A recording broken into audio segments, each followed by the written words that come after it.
Hey coucou tout le monde, on se retrouve aujourd'hui pour une petite vidéo avancée de mon projet couverture pour ma petite Lilou. Donc comme vous pouvez le voir, hein, je vous avais dit il y a à peu près 10-15 jours que je me lançais encore une fois dans un projet couverture. Et en faisant ce projet couverture, en fait, je me suis aperçue que j'aimais faire les couvertures en fait. Donc j'ai d'autres idées de couverture, mais je ne vais pas faire 50 couvertures à la fois. Je vais y aller une par une ou deux par deux grand max pour peut-être éviter que ça me semble moins long. Donc pour petit rappel, dans la couverture à Lilou, elle avait fait le choix de 11 ou 12 pelotes, je ne sais plus. 11 pelotes donc que j'avais eu chez Action en XL qui font environ 200 grammes en 100% acrylique et qui se tricotent ou se crochettent en 9-10 et moi je la tricote en 10.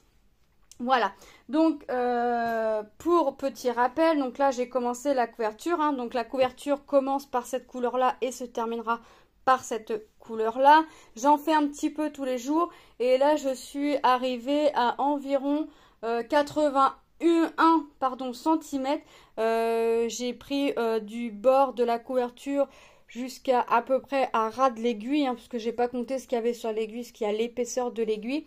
Et en fait je suis arrivée à ma 6e pelote, puisque la pelote avec l'effet métallique, le fil métallique à l'intérieur, était la 6e pelote. Maintenant, je vais plus me tromper niveau pelote, puisque Lilou m'a tout numéroté sur les étiquettes, les pelotes. Comme ça, j'ai plus besoin de lui redemander ou d'attendre qu'elle rentre de l'école pour savoir quelle ou quelle pelote vient après celle-ci. Donc là, on peut voir, je vais essayer de ne pas défaire mon travail, parce que là, je serai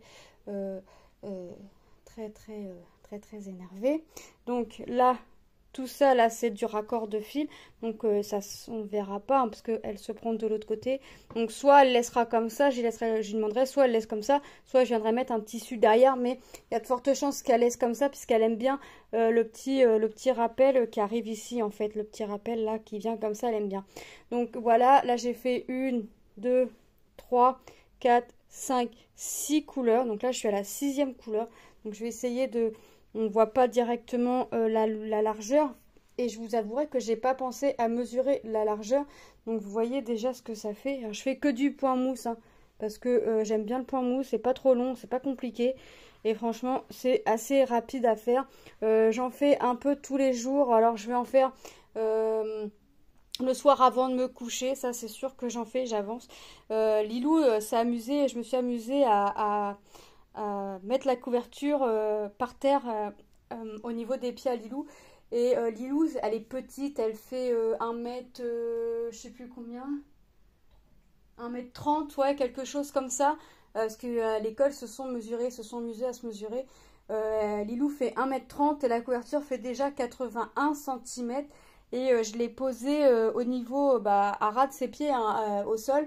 Et la couverture arrive un petit peu au-dessus du ventre de Lilou. Donc autant vous dire que la couverture sera plus grande que Lilou. Plus large, mais bon, ça c'est bien.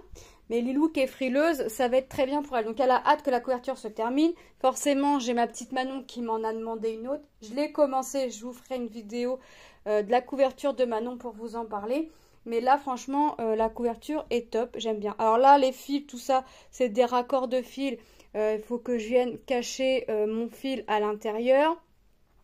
Sur les côtés, c'est pareil, j'en ai. Parce qu'en fait, j'ai changé ma laine sans faire de nœud. J'ai juste fait un nœud pour être sûr, pour maintenir mon fil. Mais sinon, j'ai pas de nœud pour quand j'ai changé mon fil. Donc là, je suis même pas à la moitié de cette pelote qui est la plus grosse des pelotes, puisqu'elle faisait environ 425 grammes. Donc là, je suis même pas à la moitié. Donc forcément que cette couleur-là sera un peu plus grande niveau longueur, sur la hauteur, pardon, que les autres coloris, hein, puisque il y en a un peu plus, parce que les autres font...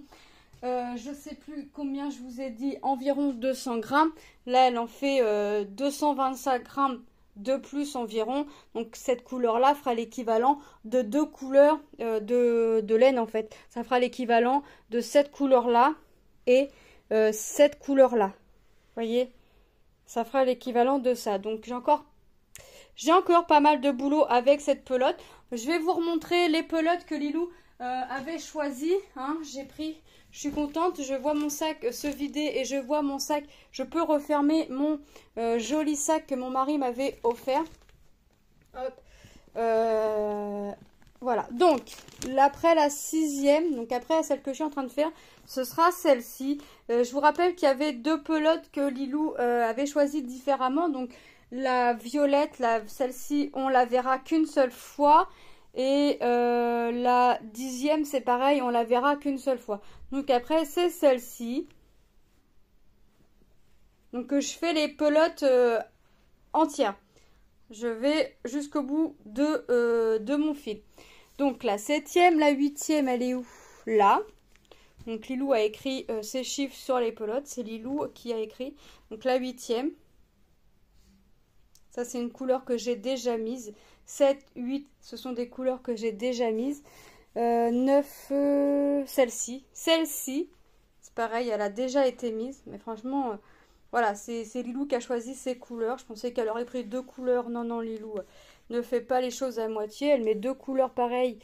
Une couleur à paillettes, enfin paillettes, et avec un petit fil métallique. Et 2 couleurs dépareillées. La 10e, celle-ci. Voilà. Donc ça, c'est la couleur qu'on a une seule fois. Les 3 premières que je vous ai montrées, je les ai déjà faites une fois pour le bas ou le haut de la couverture, hein, selon comment Lilou prendra sa couverture. Et la 11e, donc ça, c'est la couleur qui commence et qui finit la couverture de Lilou. Vous voyez, donc j'ai encore pas mal de boulot. Alors j'essaye de me les ranger dans l'ordre, parce que comme ça m'évite de venir rechercher, de refouiller dans le sac. C'est vrai que si je peux éviter de fouiller dans le sac, j'évite. Et là, hop, je suis contente, parce que là, mon sac ne fermait pas quand j'ai commencé la couverture. Donc là, franchement, top, top, top. Alors là, ça commence à faire son poids. La couverture commence à bien faire son poids. C'est de la laine, regardez l'épaisseur de la couverture, c'est la laine XL. Donc forcément, quand je la tricote, vu qu'elle se tasse, hein, bah j'essaye de plier, puis j'essaye de replier là-dessus. Quand je suis sur ma chaise, quand je suis dans mon canapé, je la laisse pendre. Et ça me couvre les jambes en même temps. C'est bien quand j'ai un petit peu froid. Bah écoutez, je suis sûre que Lilou aura bien chaud avec sa couverture, puisque quand j'ai un peu froid et que je me mets dans le canapé pour faire un peu de la couverture, je la laisse pendre sur le long de mes jambes et franchement j'ai bien chaud.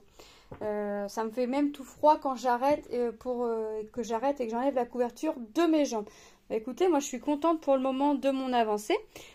La prochaine vidéo, ce sera la couverture terminée pour que vous puissiez voir le rendu. J'essaierai de vous prendre une photo la couverture par terre pour que vous puissiez voir la largeur et la longueur. Je vous redirai tout, hein, longueur, largeur, je vous redirai tout, mais ce sera mieux pour vous donner que vous ayez un petit aperçu de la couverture une fois terminée. Moi, je vais aller continuer mon petit tricot. Je vous fais de gros bisous et je vous dis à très bientôt dans une prochaine vidéo. Bye bye!